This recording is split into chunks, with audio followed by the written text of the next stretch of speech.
Comments میں اپنی پسندیدہ لائن پوسٹ کریں تاکہ مجھے خوشی ہو۔ آواز نہ نکلے سسکیوں کی، عرض قلم علی آتش۔ قسط 103۔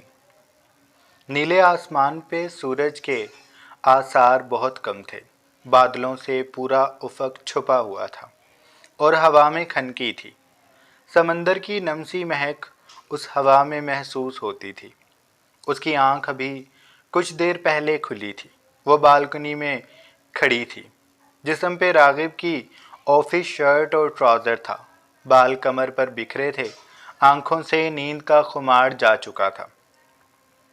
اب جو ان آنکھوں میں دکھائی دیتا تھا وہ اس صبح کا خوبصورت منظر تھا۔ لان کی گھاس اور پودے لہلہا رہے تھے، درخت دھیرے دھیرے جھول رہے تھے اور چہرہ اٹھا کر ردھم کو دیکھ رہے تھے۔ اس کی بھی توجہ ان کی جانب تھی۔ بالکنی کے ریلنگ پہ کوہنیاں جما کر وہ ہلکی سی مسکان سے صبح کو دیکھ رہی تھی جو پورے شہر پر پھیل چکی تھی۔ صبح کے 9 بج رہے تھے۔ چونکہ آج اتوار تھا تو راغب ابھی سو رہا تھا۔ اتوار کو وہ جم بھی نہیں جاتا تھا۔ ردھم اس کے پہلو سے آہستگی سے اٹھی تھی۔ وہ نہیں چاہتی تھی راغب کی نیند خراب ہو، اسی لیے وہ دھیرے سے بالکنی میں آ گئی تھی۔ اس نے آج امی کی طرف جانا تھا۔ اسے پوری رات اسی وجہ سے نیند نہیں آئی تھی۔ دوبارہ اس گھر میں جانا اس کے لیے مشکل تھا، لیکن امی سے ملنے کی خوشی ان کی آنکھوں میں موجود امید کے دیے اسے اتنا مجبور کر چکے تھے۔ دل میں لاکھ وسوسے آنے کے بعد بھی وہ اس بات سے انکار نہ کر سکی۔ اسے امی سے ملنا تھا۔ اسے اپنے ہر لفظ پہ پچھتاوا تھا۔ وہ ان دنوں کتنے آرام سے امی کو کہتی تھی کہ وہ ان کے ہر احسان کو دولت سے اتار دے گی۔ اسے اب احساس ہوتا تھا کہ کچھ احسان ہم پہ ایسے کیے جاتے ہیں جن کو ہم چاہ کے بھی اتار نہیں سکتے۔ وہ احسان بڑے مخلص ہوتے ہیں۔ ایسے ہی احسان ردھم کے اوپر امی کے تھے جن کو وہ اتار نہیں سکتی تھی۔ رات سے وہ تیاریوں میں لگی ہوئی تھی۔ وہ اپنے سوٹ کا فیصلہ کرنے میں اسے 2 گھنٹے لگ گئے تھے۔ وہ پہلے راغب کے ساتھ مارکیٹ گئی تھی۔ اسے وہاں بھی کچھ پسند نہ آیا تھا۔ تم پہ تو سب اچھا لگتا ہے، تم کچھ بھی لے لو میری جان، راغب نے محبت سے کہا تھا۔ وہ اسے کسی بھی چیز کو لے کر پریشان نہیں دیکھ سکتا تھا۔ اس نے ردھم کی پریشانی کم کرنے کو کہا تھا۔ ردھم اس کی بات پہ ایک پل کو رکی، پھر گہرا سانس لے کر بولی، میں آپ کی ہوں نا، اس لیے آپ کو ہر طرح اچھی لگتی ہوں، لیکن راغب یہاں اچھے کپڑے نہیں ہیں، مجھے گھر جانا ہے، گھر جا کر الماری سے ہی کچھ دیکھ لوں گی۔ راغب نے سر ہلا دیا، ویسے ہم گھر سے ہی آئے ہیں، تمہیں الماری میں بھی کچھ اچھا نہیں لگا تھا۔ ردھم آگے کو ہو کر اس کے سینے پہ سر رکھ کر بولی، اب یہاں پہ بھی تو نہیں ہے کچھ اچھا، میں کیا کروں؟ راغب نے اس کے گال کو سہلایا، ہم گھر چلتے ہیں، وہاں دیکھ لینا، اگر پھر بھی کچھ سمجھ نہ آئے تو ہم واپس کسی اور جگہ چلیں گے، ورنہ میں ارجنٹ بنوا دوں گا۔ جو تمہارے دماغ میں ہے میرے ساتھ چلنا، ہم ڈیزائنر کے پاس چلیں گے، جیسا تم چاہو گی وہ ویسا بنا دے گی۔ راغب کی بات پہ اسے خوش ہونا چاہیے تھا، لیکن وہ تفکر سے گویا ہوئی۔ آج میں اتنا اٹک کیوں رہا ہوں؟ خیر، ایسے تو بہت سارے پیسے لگ جائیں گے، نہیں میں کچھ گھر سے ہی پہن لوں گی۔ راغب اس کی بات پہ جل کر رہ گیا۔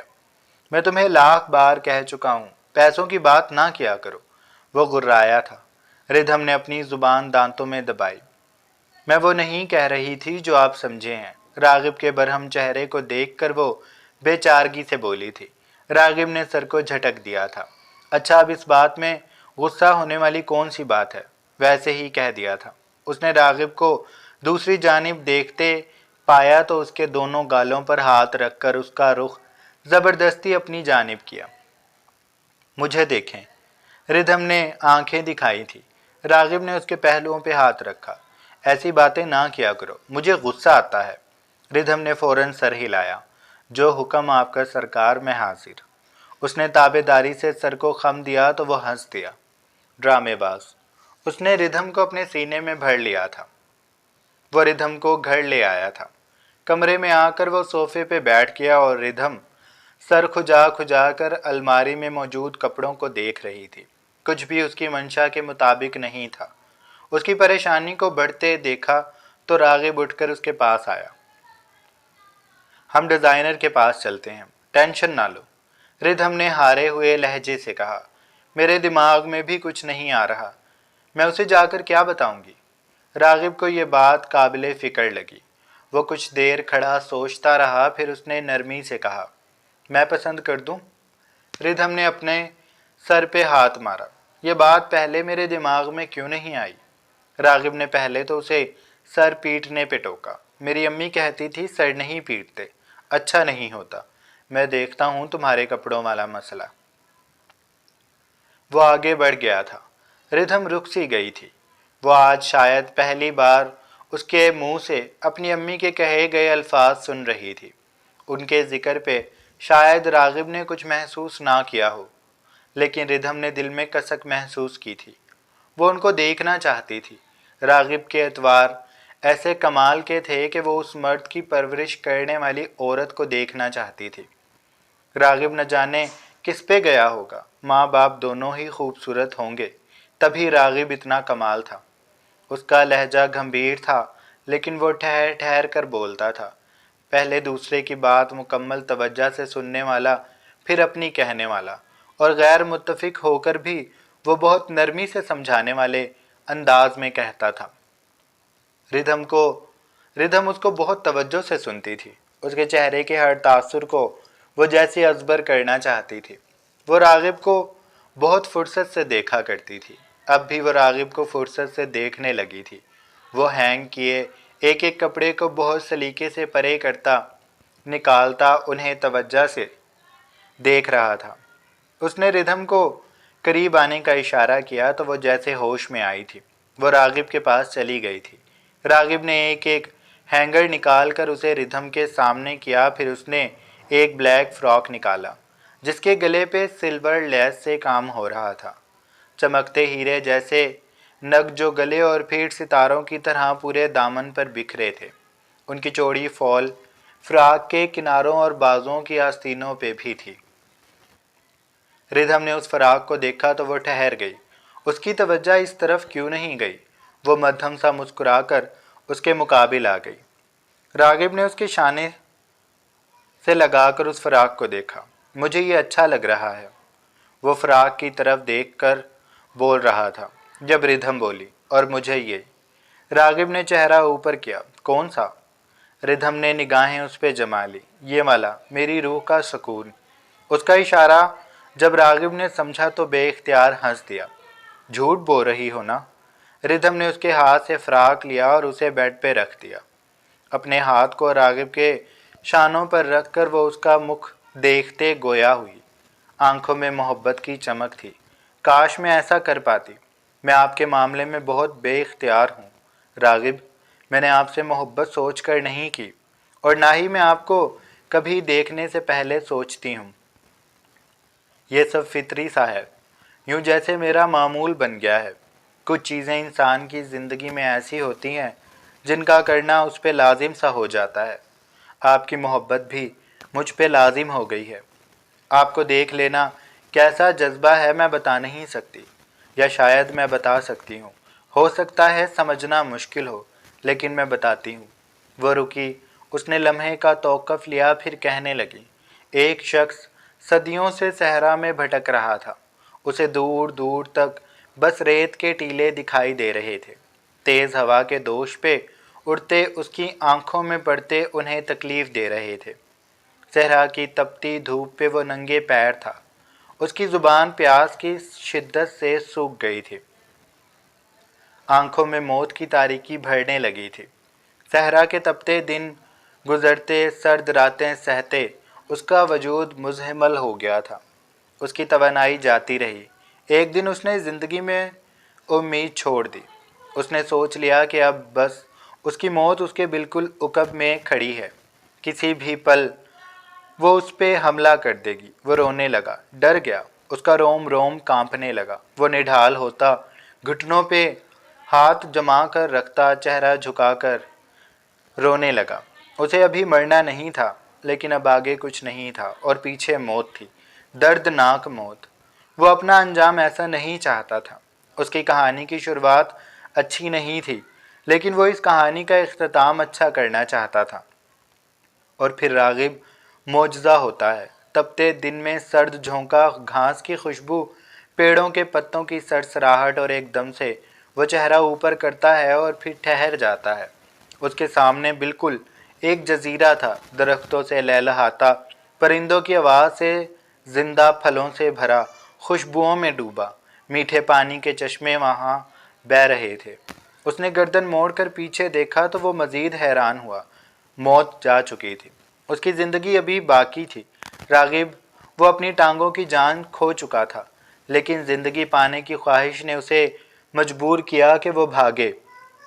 वो भागने लगा और अपनी ज़िंदगी तक पहुंच गया। रागिब, उसने रुककर रागिब को पुकारा था। रागिब दम साध चुका था। उसके लिए सब कुछ रुक गया था। हर हरकत, हर जुम्बिश, सब कुछ रुक गया था। शायद बाहर का माहौल भी ऐसा ही होगा, साकित। वो रिधम को देख रहा था, जिसने उसके गाल पे नरमी से हथेली रखी। शेव के बालों को अंगूठे से सहलाती वो बोली, उस शख्स की जैसे खुशी जजीरे को पाकर थी, वैसी ही मेरी आपको पाकर है। आप अंदाज़ा कर सकते हैं ना मैं कितनी खुश हूँ आपको पाकर। मैं आप में अपनी कहानी का खूबसूरत अंजाम देखती हूँ। मेरी कहानी आप तक ख़त्म होती है। मैं आपको पाकर अब कुछ नहीं पाना चाहती। मेरे लिए मर्दों का वजूद ख़त्म हो गया। मेरे लिए मर्द का मतलब रागिब चौहान है, जो मेरा है, बस मेरा, और मैं इसके अलावा किसी को नहीं देखना चाहती। उसने अपनी मुकम्मल बात कहकर उसके शाने पे सर रख लिया था। उसकी आवाज़ में नमी ने सर उठाया था। रागिब की सुस्त धड़कनों का शोर उसके कानों में गूंज रहा था। रागिब अभी तक रुका हुआ था। उसे संभलने में वक्त लगा, फिर वो बोला, और तुम ये समझ लो कि उस जजीरे पर एक अरसे से कोई इंसान नहीं आया था। जजीरा खुद को यूं ही बग़ैर किसी आबादी के, बग़ैर किसी इंसान के ख़त्म होते देख रहा था। जब उसने उस पहले इंसान को देखा तो वो भी खुश हो गया था। उसे लगा जैसे ये इंसान उसकी भी ज़िंदगी अपने साथ लाया है। जजीरे के पास सब था, लेकिन उसको सराहने वाला उसके पास कोई न था। फिर वो शख्स आया और उसने बताया कि जजीरा कितना खूबसूरत है, वो कितना मुकम्मल है, उसके आगोश में कितना सुकून है। उस शख्स ने जजीरे को उसकी अहमियत बताई और कुदरत और कदर की।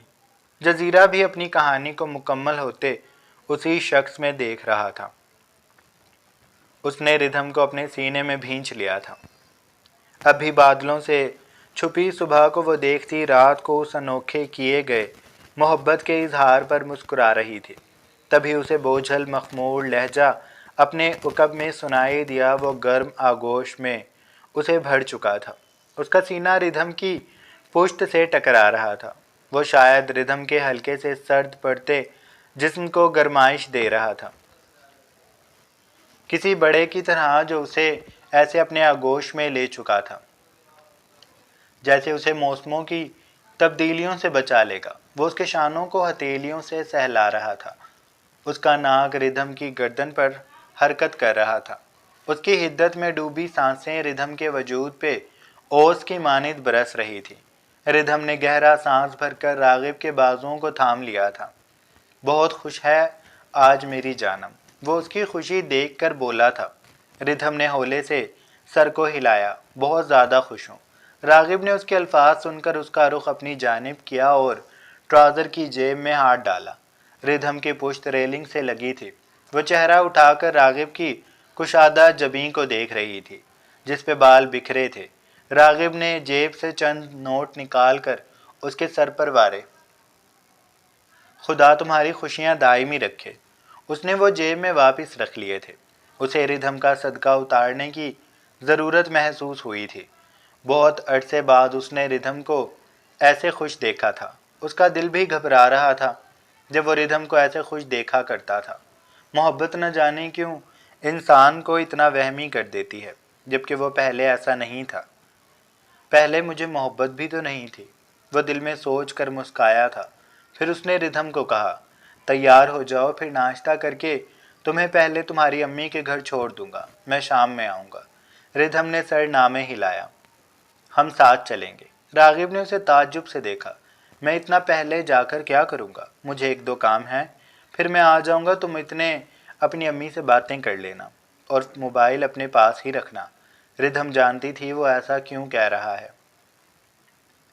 ان تکلیف بھرے دنوں کو ردھم بھی نہیں بھولی تھی، اور وہ آخری کا واقعہ ابھی اس کے ذہن میں تازہ تھا تو راغب اسے کیسے بھول سکتا تھا۔ ردھم نے سر کو ہلایا تھا۔ میں ایسا ہی کروں گی۔ اچھا راغب، آپ مجھے نمل کے پاس لے جائیں گے؟ میں اس سے مہندی لگواؤں گی۔ اس نے اپنے خالی ہاتھوں کو دیکھ کر کہا تھا۔ تم پولڈ سے لگوا لو، اسے پریشان کرنے کا کیا فائدہ؟ ردھم نے ناک سے مکھی اڑائی۔ وہ میری وجہ سے پریشان نہیں ہو سکتی، اور وہ بہت اچھی مہندی لگاتی ہے۔ آپ مجھے ناشتے کے بعد وہاں چھوڑ دیں، میں اس سے مہندی لگوا کر آپ کو کال کر دوں گی۔ پھر گھر آ کر جب تک میں تیار ہوں گی شام ہو ہی جائے گی۔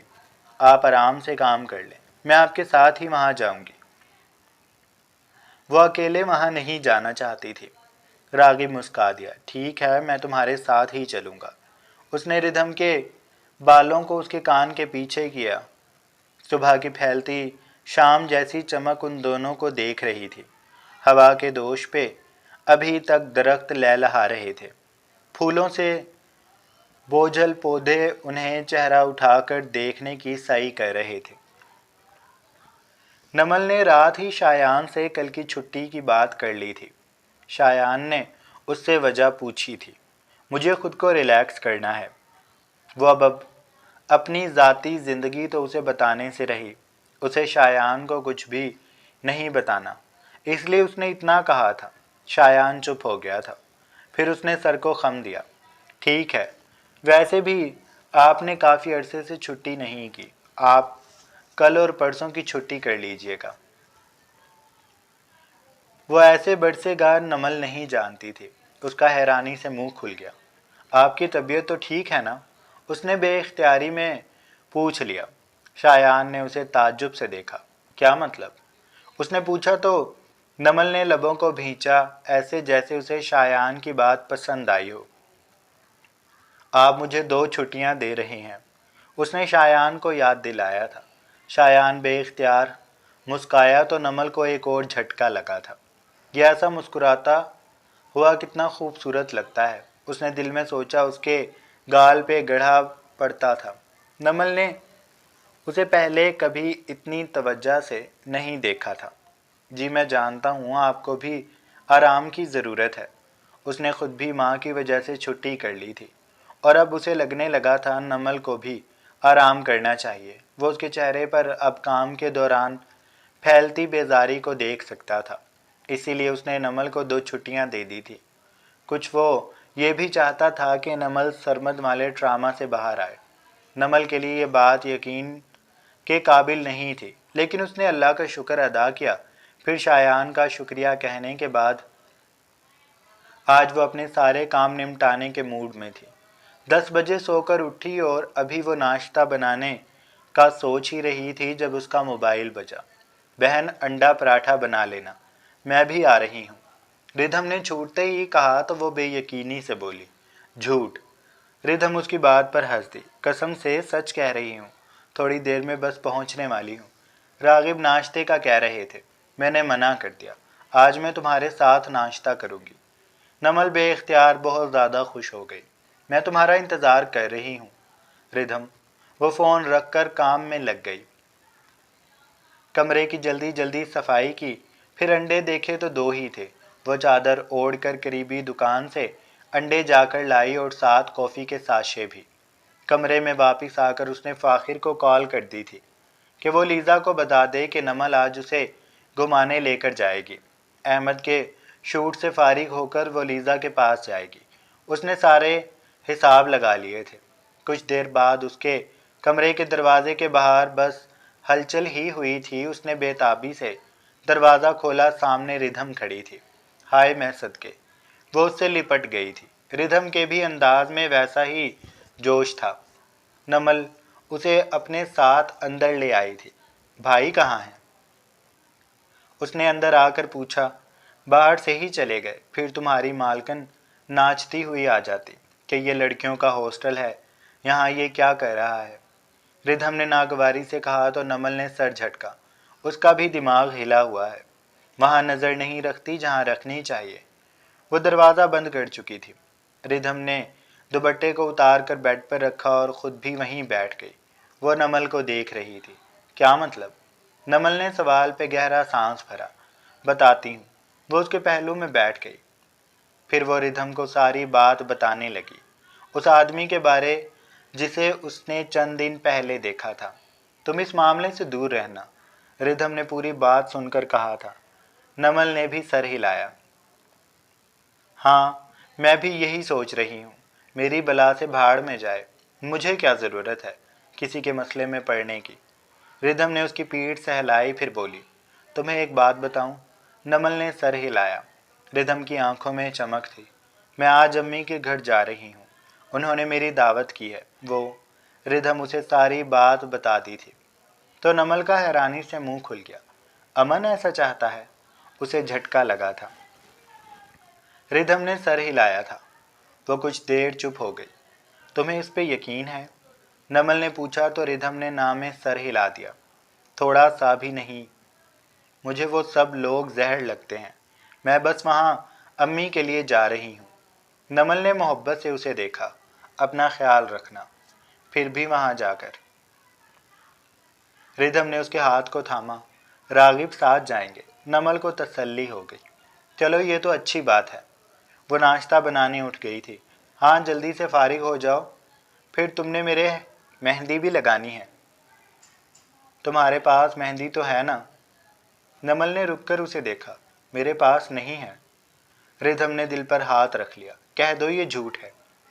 नमल ने अफसोस से कहा, काश ये झूठ होता। पहले तो तुम्हारे पास होती थी। रिधम जगह से उठ गई। उसे अचानक ही परेशानी हुई थी। नमल ने उसकी बात पे कहा, हाँ बहुत पहले।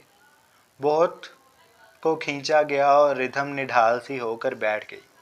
फिर अब? नमल भी इस सवाल पर परेशान हुई। मैं पहले जब जॉब पे नहीं जाती थी तो लगा लेती थी। अब तो काम इतने बढ़ गए हैं, मुझे बालों में तेल लगाए अरसा हो गया। देखो, झाड़ू बन गए हैं। उसने चुटिया सामने की ओर अफसोस से कहा था। रिधम का भी हैरानी से मुंह खुल गया। हाँ, तुम्हारे बाल पहले कितने अच्छे थे, तवज्जो दिया करो। और रंग भी काला हो रहा है, कुछ लगा नहीं रही। रिधम ने कहा। नमल ने गहरा सांस लिया। कहाँ, टाइम ही नहीं मिलता। कभी कभी तो मेरा बूथी धोने को दिल नहीं करता। दोनों के दरमियान खामोशी छा गई। फिर रिधम बोली, अच्छा चलो, आज मैं तुम्हारे बालों में तेल लगा दूंगी। तुम मेहंदी का इंतज़ाम करो। किसी जगह का बताओ, तुम्हारे भाई को भेजेंगे। वो शरारत से बोली, उन्हें कहाँ पता चलेगा, अंदरून में मिलती है शहर के। नमल बोली तो रिधम ने जवाब दिया, तो उनको भी तो पता लगना चाहिए। बीवियां रखनी आसान नहीं। मैं ज़रा उन्हें कहती हूँ। वो अपने मोबाइल की तरफ बढ़ी थी। उसने रागिब का नंबर मिलाया और फ़ोन कान से लगा लिया। वो दोस्त के पास आया हुआ था। कुछ बिजनेस के मुशावरात करने थे। चाय की खुशबू फिज़ा में ठहरी थी। डाइनिंग रूम की रोशनियां जल रही थीं। रागिब सेठी साहब से बातें कर रहा था जब उसका मोबाइल बजा। उसने मुआजरत करके फ़ोन निकाला तो कॉल रिधम की थी। वो जगह से उठ गया। जान, मध्यम सा बोला। दूसरी जानिब जान बेचैन सी थी। नमल के पास मेहंदी नहीं है, आप मंगवा देंगे? उसकी बात पे रागिब की भवें सुकड़ी। कहाँ से मिलती है? नमल रिधम को बता रही थी, लेकिन रिधम ने उसे चुप रहने का इशारा किया। फिर शरीर लहजे से गोया हुई। यह आपकी मोहब्बत का इम्तिहान है, खुद ढूंढ कर लाएं। मैं इंतज़ार कर रही हूँ। आपके पास 30 मिनट है, 1 मिनट ऊपर नहीं। अगर हुआ तो मैं घर वापस आ जाऊंगी। फिर आपको पता है ना क्या होगा? वो जानता था, फिर मौत का खेल होगा घर में। रागिब गड़बड़ाया। ये तुम मुझे धमकी दे रही हो? रिधम ने पुरसुकून अंदाज में कहा। बेशक धमकी दे रही हूँ, और आपका टाइम शुरू होता है अब। उसने कहकर कॉल काट दी। रागिब रिधम रिधम करता रह गया। اور ردھم کال کاٹ چکی تھی۔ میں اب مہندی کہاں سے منگواؤں؟ وہ پریشانی سے سوچ رہا تھا۔ پہلی بار اس کا دماغ اتنی سی بات پہ معاف ہوا تھا اور دل پہ گھڑی بن گئی تھی جس کی ٹک ٹک ہر دھڑکن کے ساتھ کانوں میں گونج رہی تھی۔ جاری ہے۔ تو جناب یہ تھی ہماری آج کی ایپیسوڈ۔ آئی ہوپ آپ لوگوں کو اچھی لگی ہوگی۔ اگر قسط اچھی لگی ہے تو چینل کو لازمی سبسکرائب کر لیں، بیل آئیکن کے بٹن کو بھی پریس کر لیں تاکہ نئی آنے والی ویڈیوز آپ کو ملتی رہیں۔ اللہ حافظ۔